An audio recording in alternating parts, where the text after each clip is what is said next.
episode of the Field of 68 Best Bets program. I'm Kai McEwen. We are the three-man weave. Another great slate, guys. We were off yesterday, only 8 or 9 games. Who needs it? Tuesday slates are where it's at. Jim and Matt, and we're excited to talk about them. Jim, takeaways. Sunday, Monday, saw some games. What'd you think? All right. Well, I got 2 takeaways here, Kai. I hope I'm not swiping from either of you. But one, AC is bad.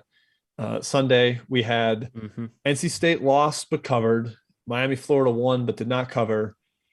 And then really the more important games for bubble and league possibilities. Virginia Tech loses to Dayton. Florida State loses to South Carolina. Pitt loses a bye game to Monmouth. I mean, that league is dire. It's in dire straits right now. They almost have as many non-top 100 losses as they do top 100 wins. So it is barely a major conference at this point.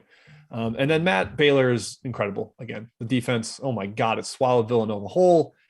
They are rightfully the number 1 in the polls now. They've earned it. Yeah, Baylor rocks. They're like Arizona for me, where I just can't catch up to their rating to how well they're playing. I think at this point you have to anoint them in the creme de la creme. I left no doubt with that dominating performance. Defensively is how good they were. That's where I guess really impressed me specifically. Kai, here's what I looked at last night. There were 9 games. Yes. 6 of those 9, the road team covered. It is exam week for those of you not paying attention out there. Everyone's here either is in college or has been to college, or most of our viewers presumably have. It's a dead week. If you've been there, you know it. You've been to a couple of games during your tenure, whatever fine institution you attended. It's a little bit of a deflating home environment. I am attacking a lot of road dogs tonight, and I have 3 money line road specials lined up for the folks. So, sprinkles. Look at you. Look at you, Mr. Clickbait over here. Only 3? Oh, just bet them all. Why don't you? I almost went 5, but I felt like 3 was a good tight number. Just that nice trinity of whatever. Just good juju with 3. I'm going with 3. There's a theme, I think, on our rundown today and some games. Mid-majors on the road who aren't going to be afraid of the opponent, who aren't going to back down to the atmosphere, to the big name schools, Matt. Guys, my only takeaway was watching that Villanova game, man. You could fool me that was Villanova. They missed a ton of bunnies. Baylor, great defense, obviously. Got to get a lot of credit to them. They were off that game completely. I'm still a Villanova believer. I don't think that's a dead doornail, not top 25 team, but gosh, Baylor's defense was something else. That Sohan guy is awesome. He's a freshman right there. Yeah, he's incredible.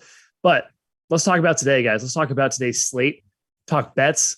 First one's a doozy. It's Alabama at Memphis. And Matt, the first question on everyone's mind is Memphis broken? They've lost 4 straight outright. And obviously Alabama's pretty good. What do you think? Yeah, I was going to snap my pen there for dramatic effect on the show, but then ink would splatter everywhere. That would be a bad scenario for all parties involved. Yeah, they're broken. The question is, are they in shambles? Are they in enough pieces to warrant fading them again? I mean, the market pounced on Alabama at the opener. It opened pretty low. Everyone laughed at the -1, -2, pushed it up to 3.5, 4. I don't think it was ever -1, -2. I thought it was -2 when it opened. No, I don't think it opened -3. Yeah. But it got pushed up even higher to 4 or 5, I think, in some places now. I don't know. My personal gut tells me this is the game that Memphis plays well. And then Memphis sort of feels like they're back on track, but really it was just a 1-game anomaly where they're catching Alabama off a big win at home. And maybe Alabama struggles to make shots, or Memphis's length bothers Alabama. You can sort of twist your way into liking the home dog here, Jim. But I don't really want to fade Alabama with Memphis. That's kind of where I'll end. Yeah, I don't love how it just seems to be like everyone is, this is easy. This is what? Come on. Memphis is terrible. Alabama's good. Come on. Obvious. That the line is a little bit stinky from that perspective. But I'm with you. Like at some point, Memphis is going to play a decent game. They're too talented not to. I actually kind of like the matchup for Alabama because when they play against a team that's going to run and not take away the 3-point line, they're pretty lethal. I mean, look what they did at Gonzaga. And this is kind of similar. Memphis is going to run. They're not very good at taking away the 3-point line. That's big, but Memphis can dominate the offensive glass. That's exactly how Houston stuck around. They had 21 offensive boards. Memphis can do that too. It's just, this is like the 3rd straight game Alabama's got to get up for. You play Gonzaga and then you play Houston. Now you play Memphis. Like at some point, maybe they have a little bit of a limper effort. I still wouldn't bet Memphis. I mean, because really the only thing here is like maybe they finally play good, but I wouldn't want to bet on that because they've been laying so many eggs in a row. Yeah. Lean towards Alabama, Kai, but very, very wary. Yeah, my gut says Memphis punches back here. There's too many people on Twitter saying Bama's a lock. And my question for you guys, what's the spread preseason in this game?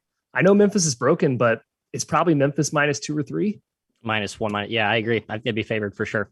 I mean, for sure. Absolutely. Now they haven't, I mean, it's a broken team. The chemistry's off.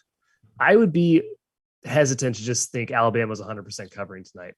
But yeah, I obviously they're playing much better than Memphis. I'm with Kai. My against the grain nature won't allow me to back Alabama here. A good question in the chat. Jack Stone asking why Ken Palms has Memphis as home court at like 4.4 points. Anecdotally, that aligns with my perception of Memphis. They play really well at home with the hype home crowd and that glaring blue court. And when they go on the road, against Murray State. Except against Murray State. I mean, Murray State made a ton of shots. I thought Memphis actually played very well in the first half there. So that wasn't like a complete catastrophe of a game. The second stanza was, but the first half was like, okay, Memphis looks dominant in stretches there. Again, just finding ways to sort of twist my way into not betting Alabama automatically here, which is awfully tempting given how bad Memphis has played. Yeah, for sure. It might cover. Yeah, it may next not. game. It may not. That's betting for you. That's betting. Santa Clara at Boise State is our next game. Speaking of games that have gotten bet up, Jim, Santa Clara, 7.5 dogs now. Boise's great at home. They've actually looked pretty good without Dutrive in the lineup. And Santa Clara has certainly cooled off a little bit, but are people getting a little bit too hasty slamming Boise right now up to 7.5? Yeah, maybe. Feels a little high. I kind of liked Boise anything below 7, but I mean, we're expecting still no Vrankic. He's hoping to get back from mono soon for Santa Clara. Honestly, that's big, but the no Bediako factor matters quite a bit too for Santa Clara. He's their big rim protector, their athlete at the rim. Without him, it's just Parker Brown. And this is a Boise team that slashes. Like it's a lot of slashers. They want to get to the free throw line. They've sucked at the free throw line this year, but they take a ton of them. Horrible. They take a ton, and that matters. Like for even if you're shooting 60% at the line, a trip for 2 is a great possession, 1.2 points. Mm-hmm. So I think that's going to be very helpful for them. Santa Clara, I just can't figure them out. They started strong and they've really, really tapered off. I think the no Vrankic thing's catching up. The lack of rim protectors catching up. So at the number, I can't really recommend anything, but I did like Boise a little bit below 7. Yeah, I was leaning the other way, and I don't like disrespecting the esteemed Taco Bell Arena up there in Boise, a notoriously strong home court. But Jim mentioned it. It's tough to figure out Clara right now. I know Vrankic being out is people want to chalk that up as the excuse for why they've tapered off. I think there's some other issues that have emerged that maybe they were playing above their head to start, or they've just stumbled in some other ball handling, role allocation concerns. I just think it's a big number for a game that's going to play pretty low and pretty ugly. Both these teams have a lot of size and length, and it just has that immovable object meets movable object type of matchup to me on paper. BetRivers is offering 7 in the hook. So if you buy what I'm spewing out right now, I think now's a good time to hop in with our fine sponsors on the dog. Yeah, I'm leaning towards the dog as well. But on the road, we only have one example of Santa Clara on the road. It was a short trip to California, and they got pretty much wiped by the Bears. Certainly not a home run effort in that one. Their previous losses weren't terrible, like losing to pretty good teams, Louisiana Tech, Frozen State. I think it's just too many points. I'm leaning towards Santa Clara. I'm not betting it. The Bediako injury, Jim, I agree, is kind of a big deal against the Boise State team. Yep. Next game, I know there's some opinions on this one. Arizona State at Creighton. Matt, no Bagley yet for Arizona State, but they've looked pretty decent in their last 2. Hanging on against Grand Canyon for a cover was a good sign, in my opinion. Yeah, Arizona State and Creighton are both we have to realign our identity, priors with both teams. Creighton has been dominant inside. Jim, you mentioned this, I think, one of our shows last week in leading up to the BYU game, and then they just went out and exerted and dominated BYU, who was depleted up front with injuries, fair, but still very impressed with the Kalkbrenner and the size and athleticism they have. It's still a young team, though, and even though it's a strong home court at CenturyLink Arena, I think this is, again, one of the themes you'll hear throughout the show. It will not play as strong tonight. Arizona State, Kai, as you mentioned, playing better.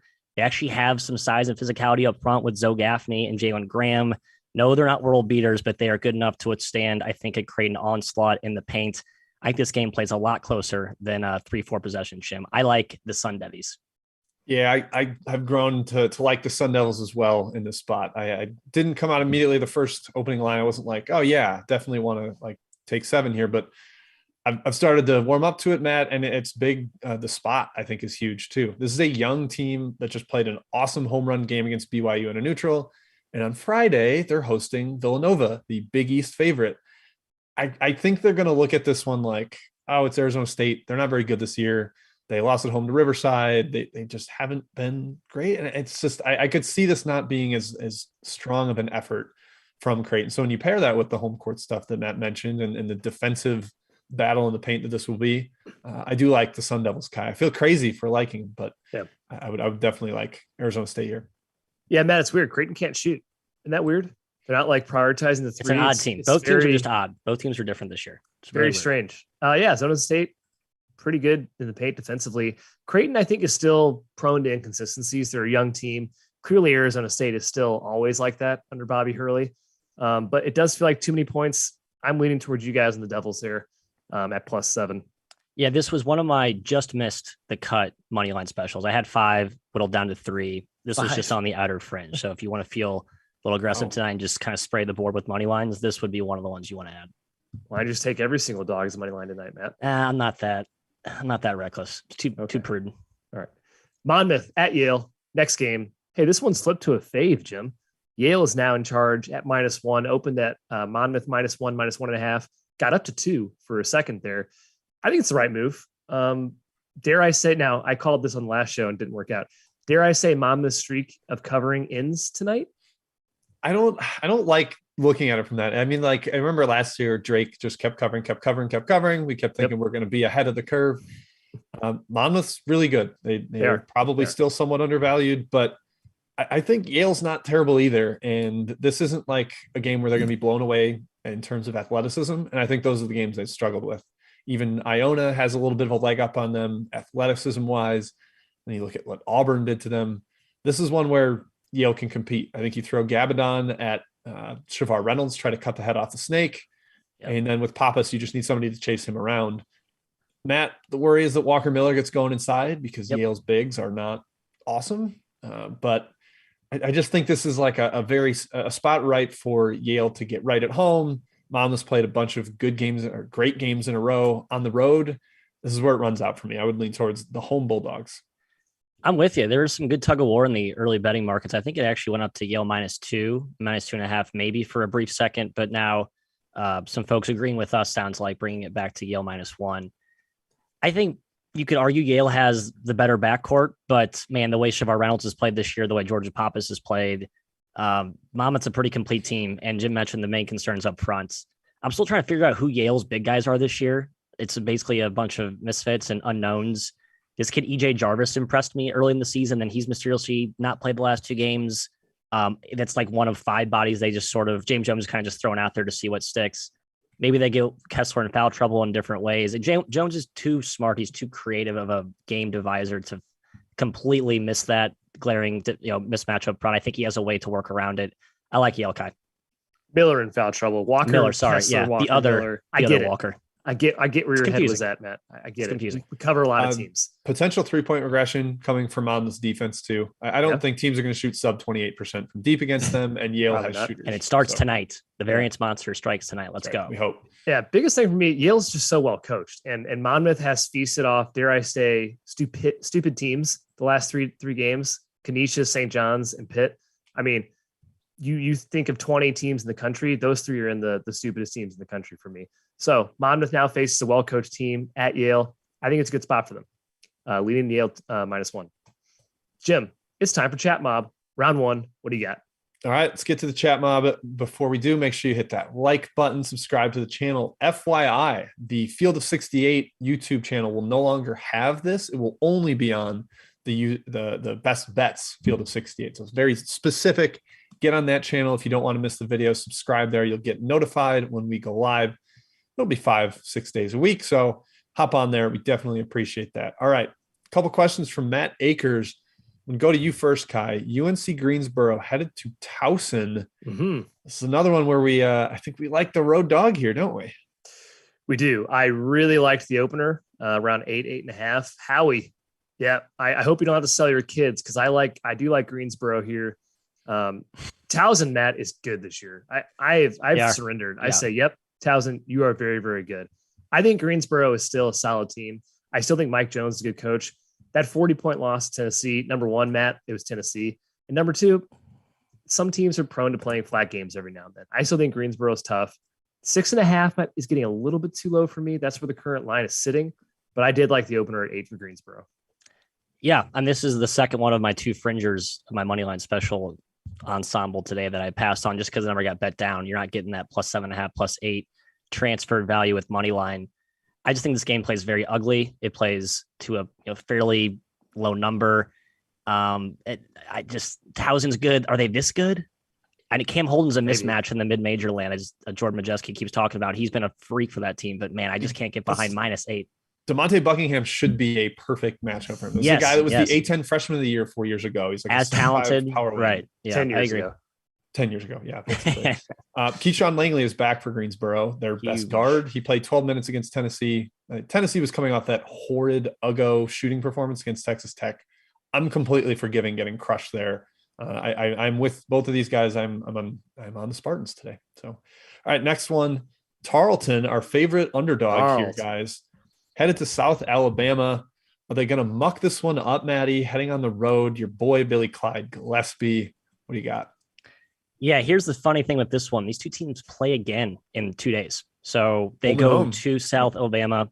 Tonight's at South Alabama. They will then go to Texas, I believe, on Friday.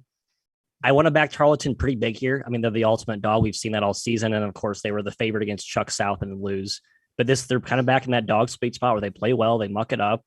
But I think they don't have that same third, fourth, fifth run in the second half just because they know it's a non-conference game. They're going to play them again in 2 or 3 nights. I just don't know if you have the full, juice and vinegar that the Billy Gillespie teams will have in the second half if South Alabama can't extend, which, Kai, we know they're deep enough and talented enough to do so. They really are. They're an extremely good team. I think Tarleton might be the best 0-7 team in the country. I don't know how many are out there, but that seems pretty safe to say. Yeah, I think they muck it up. I lean towards them. Again, just like Greensboro, this number's come down 1.5, 2 points since the opener. So I think the market has it right, Jim.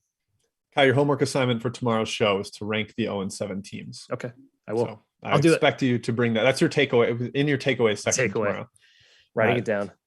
All right, Kai, back to you though. Jackson State at Northern Iowa. This one's from Ray Paez. Jackson State's been really, really good lately. Played just a disgusting game against Iowa State, 47-37 final over the weekend. Do they hang around again as a dog in the state of corn? I kind of lean their way, Jim. I doubt they went home after playing in Ames. They probably just bunkered in a hotel, took the short trip to Northern Iowa. Gosh, you're telling me it's a 14-point spread with a 128 total? That seems like a pretty good shot the dog covers there. That's the way I'm leaning. Nothing strong. I like over. That's all I got. Over. I can play a little up and downy. I kind of like the favorite. I just think Jackson State's had a bunch of really good efforts in a row, and they're shorthanded. At some point, it feels like it's going to run out. UNI's had a ton of time to rest, so maybe there's a little rust to him. Austin Fife maybe not quite back yet because of his bout with COVID, but I just kind of think Northern Iowa is going to trend up. It's a pretty low number for them with how good I think they can be. All right, Matt, Chicago, about a mile from where you live. UIC hosting DePaul. Yeah. What do we think? This number's kind of been bet down a little bit. People are bet up, People are buying DePaul. They're coming off that win at Louisville. What do you think? You think the Flames can hang around? I don't know what this atmosphere is going to be like. Maybe I'll jaunter down to the pavilion to see what all the fuss is about. If there is any fuss, there needs to be some home juice for UIC to stick around here. DePaul's just more athletic. And I know we would probably give the coaching edge to UIC here, but this UIC team is struggling. I don't know. I don't feel like Yaklich knows how to use these pieces. They lost Mo Commander for the year. He was supposed to be the lead ball handler, and the guard play is really shoddy. Kai, I just can't trust UIC here. I think DePaul might come in with like that. We want to be the big bad Chicago alphas and just assert dominance from. They already lost to Loyola, so I don't think they can be the alphas. Yeah, I guess they've already lost that crown. I'm not sure Stubblefield's not the best coach in this matchup. I don't Yaklich hasn't proven anything to me yet as a head coach, and Stubblefield's done absolutely zero wrong so far. Yep, fair. Very fair. All right, Kai from T Kizzle, VMI headed to Wake Forest. What do we think? Steve Forbes' squad's been really, really good, but VMI gotten back on track. They won 2 games out west. against Portland and Seattle. Are they going to get another one here? Yeah, Wake is becoming a very scary team to fade. They've just vaulted up the standings in KenPom based on their blowouts. They can blow out any team in the country. Apparently, Alanis Williams, Matt, has been incredible. Guys like a triple-double machine, transferred from Oklahoma. But VMI, with Trey Bond in the lineup, they're a lot better. 15 is like right on my cut where I'm leaning towards the key debts, but certainly wouldn't recommend fading Wake Forest currently. Yeah, VMI was a cover machine last year in the non-con, and they're starting to trend back to that with Bonham back in the lineup. If you haven't prepared against Earl, it's not a good situation. And I know that Forbes is an awesome coach, and they are the more athletic team, like leaps and bounds more athletic. But VMI is a tricky matchup. If they get hot, this could get a little bit too close to comfort for the host Deacons. So another road pup I'll be backing probably, Jeff. I'm super high on both teams relative to the market, I think. So I'm staying away. I'm like, my category of being high on both leads the line correct for me. So nothing for me. All right, let's go back to the outline. Matthew, Kai's our host. Kai, will go back to you, and I will continue to collect questions. Let's talk Furman. Let's talk North Carolina. Double-digit spread, but it has come down 1 or 2 points. Matt, feels like too many. I think Furman's a dangerous team. They can shoot the crap out of the ball. They shoot among the most threes in the country. But is UNC too big? Is that our concern? I don't know how many times we said this year that UNC is leaps and bounds longer and more athletic and bigger, and they're going to dominate the paint. And then you look at all these results and it's like, well, it didn't really blow out Elon, didn't really blow out USC Upstate, and Brown took it to them. Furman's going to score 90 on the Tar Heels. This is the first of my money line special tonight. I hate that it's come down to 10, but I think Furman has a legit chance to win this game. Yeah. Oh. Bob Ritchie, local Carolina boy, trying to sort of put his name on the forefront of next great mid-major coaches. This is sort of his time to shine, and I think Furman gets it done tonight. I'm going all in on Paladins. Wow, I like Furman here. Paladins. No, it's the Paladins. It's been the Paladins since 2019. The Paladins, baby. Dig in. I like Furman against the number. I'm not ready to go money line with my guy Matt, but UNC is actually trending up right now. Like they're actually playing a little bit better defensively. A lot better. Yeah. So that matters a little bit. Furman's been in some wars recently. Played a couple overtime games. Barely squeaked one out against App State. Got a late cover there. I don't know. I'm 10's probably a little bit too high for these two because Furman's just so well coached, but UNC's really good. I'm buying them. Definitely the second best team in the ACC right now, Kai. Yeah, I think I was too hasty to give up my preseason UNC love. After the Purdue collapse, they were competitive in that game. They were winning that game. They didn't cover. Tennessee game, they looked like crap in the second half. Looked like a team that had collapsed against Purdue and had nothing left. So I was like, all right, UNC, get out of here. And then last 3 games, man, they've looked pretty good. Elon, they didn't cover, but that Michigan dismantling was great, obviously. I'm just concerned about Furman's defense. I really think UNC's going to destroy them inside, but I don't think Furman, and this is what I was talking about earlier in the show, this is an experienced team. I don't think they're intimidated here at UNC. They beat Louisville at the Center. They can absolutely knock off UNC. Plus 10 is definitely a lean for me with Furman. And speaking of a team that will not be intimidated on the road, it's Georgia State at Mississippi State. Jim, it feels like Georgia State, a very tough mid-major, fully healthy versus a Mississippi State team that's still figuring out is a strong bet. Do you agree? Yeah, I'm getting ahead of Maddie Moneyline. This Georgia State wins. No. Yeah, I agree. Boom. Georgia State plus 9.5. They've had a lot of time off. So again, if you are concerned about rust, that is something you might want to take into account. But Mississippi State won't be as dominant inside with Tolu Smith out. I think they're going to struggle with the zone pressure a little bit. Rocket Watts will probably hand the ball to Georgia State at least 3 to 5 times in this game. I just don't think they have their pecking order totally figured out. And they're coming off like a feeling like we should have won that game against Colorado State. This one just, I think, means more to Georgia State than it does to Mississippi State. You get a really hyper-motivated road dog coming in ready to assert themselves and be like, hey, we were the Sun Belt preseason favorite. We're healthier now. That blowout against Rhode Island is a complete mirage of a result because they were missing 4 of their top 6 guys. Yeah, I'm in on Georgia State here, Matt. Tell them why I'm right. Well, you took all my points. I don't have anything else to add. The only thing I was going to maybe throw in was they actually have some size up front to combat. But you're right. I mean, no Tolu Smith, that size advantage is a little bit negated. And I feel pretty confident that I'm not undervaluing Mississippi State. I was just on them last game against Colorado State. Should have covered, but pretty abysmal late collapse there. Yeah, I'm with you. I think Georgia State has some real they're ready tonight. They're ready to go. Good. Georgia State's a really good shooting team. They're top 10 in the country in 3-point percentage. Now something I realized. And it's legit. Like they have so many shooting threats. Like there's like 6 different guys that do it. Schematically, GSU is still playing a zone, I believe, under like kind of zone trappy type stuff. Yep. Yeah, they want to make you shooters, and that's not Mississippi State's game. I really think the matchup and the angle, whatever you want to call it, really favors Georgia State here. Next game, Miami of Ohio at Clemson. Matt, the theme continues, man. Miami of Ohio, tough mid-major. There's no intimidation here. But Clemson, they've been shooting the crap out of the ball, and they've proven they can blow out mid, low major squads. Who do you like in this one? Number 3, Miami, Ohio, Redhawks, my best bet, and my third money line special of the list. Yeah, another one where I think it's ripe for an upset. You have the home favorite, potentially flat spot, a road dog that's been off for a week and a half. And I think similar to the Georgia State discussion we just had, you could argue the Redhawks have the better backcourt here. That's too far, you have to at least concede that the backcourts are neck and neck.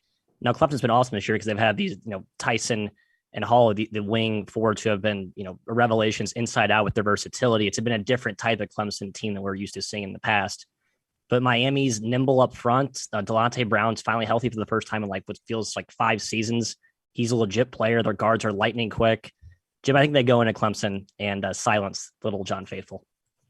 Yeah, this one I'm I guess kind of from like a spot perspective, I lean your way, but my number didn't totally back you up. PJ Hall could go nuts in this one. I don't. It's fair. Miami Ohio doesn't really have a matchup for him in the paint.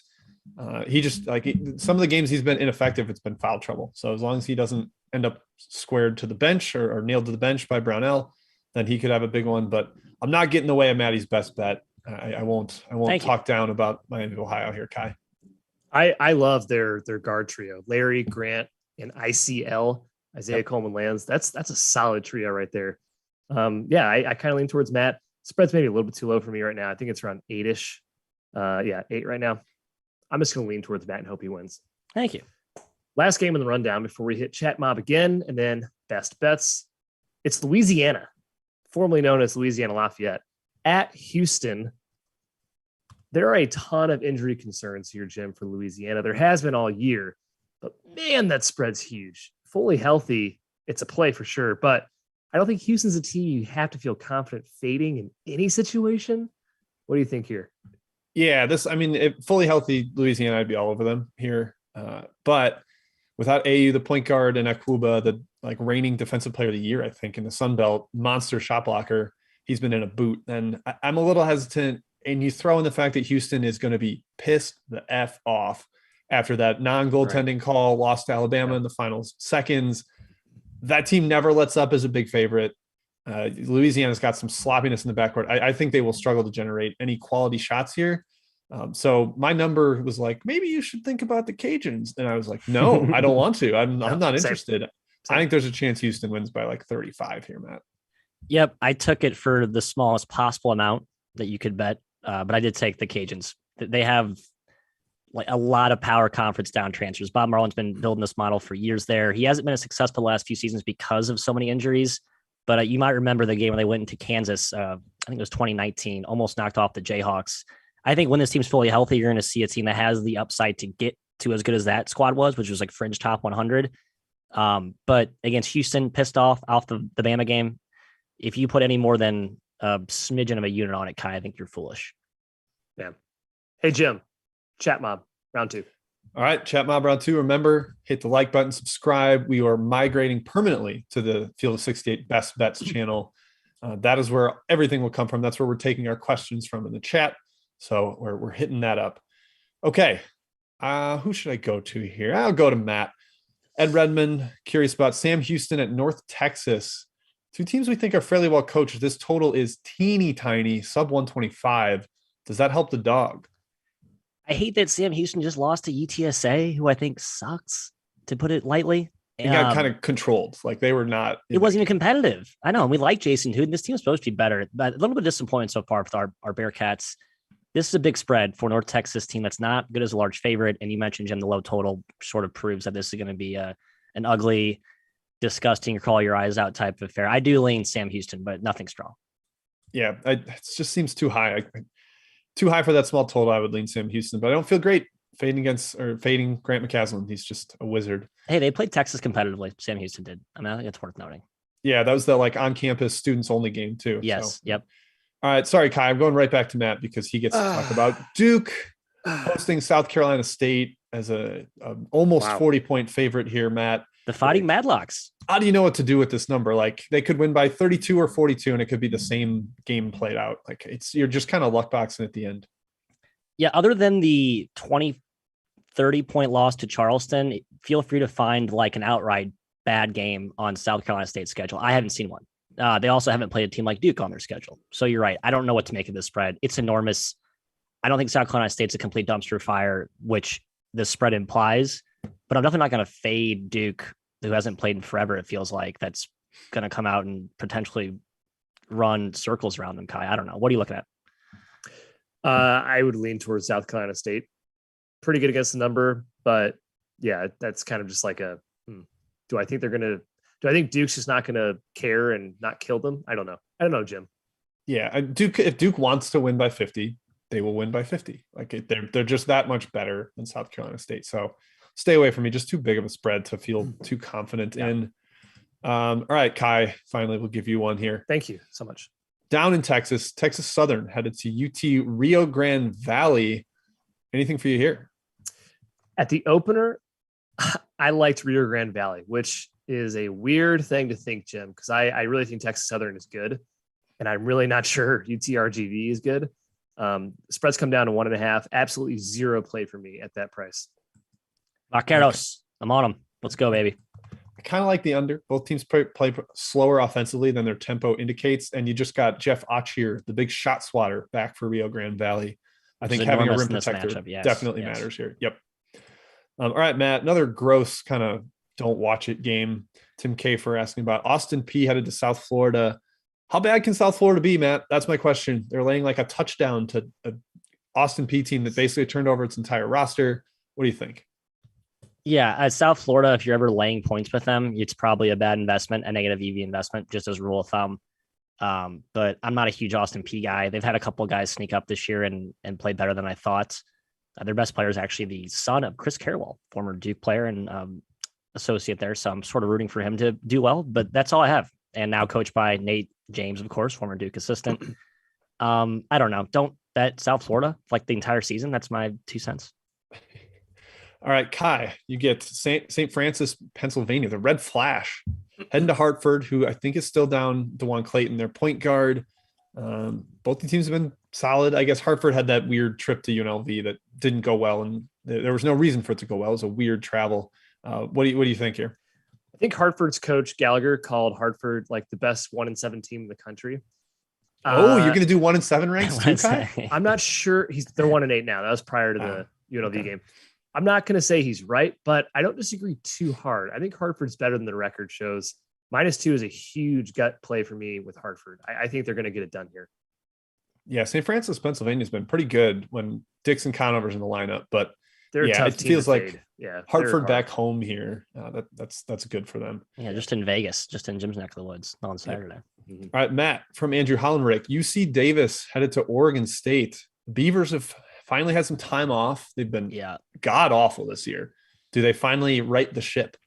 Yeah, gut tells me this is one of the few home favorites that has a good edge tonight. I didn't make the number much far off from where it currently sits around 6.5. UC Davis, man, what an enigma. Had an awesome start. Then they lose to Academy of the Arts, Kai, one of the very esteemed. The Urban Knights. The Urban Knights, baby. NAIA powerhouse. Wow. But then they got back on track. I don't know. This is a wide range of outcomes. I actually think the Beavers are a sneaky buy low, as bad as they've been. Yeah, don't pay attention to Davis's loss to Academy of Arts. I agree. Don't worry about it. Yeah, I got nothing here. Made the number square on. Just think it's stay away. Here's one I like, guys. It's kind of a stinky one. Matt Akers asking about Little Rock at Central Arkansas. Matt, we talked about how some of these teams that have been on tough road trips coming home, that's good for them. Central Arkansas has been one of those teams. They've already beaten Oral Roberts at home, and Little Rock has no one left. They legitimately played 7 guys in a non-Division I game last time out. Yep. injuries, transfers, their roster is depleted. I think Central Arkansas wins here. In fact, I'm going to make it a second best bet, guys. How do you feel about that? Oh my gosh, Jim, you're going crazy, man. Yeah, I'm trying to. I'll +1. get +1. Yeah, I think they win. So I mean, obviously they have to win to win that best bet. So yeah, Central Arkansas +1. I will take it. That's 2. All right, last question in the chat before we get to best bets. Kai, going to you. Your Gophers hosting Texas A&M Corpus Christi. Feels like a sleepy spot for Minnesota. Lean towards Corpus Christi, but nothing strong. Yeah, Corpus Christi's taking money. Minnesota's just played a bunch of good games in a row. Like at Mississippi State, then home for Michigan State. They almost pulled out the cover for my guy Matt. Then they went to Michigan and won by 10.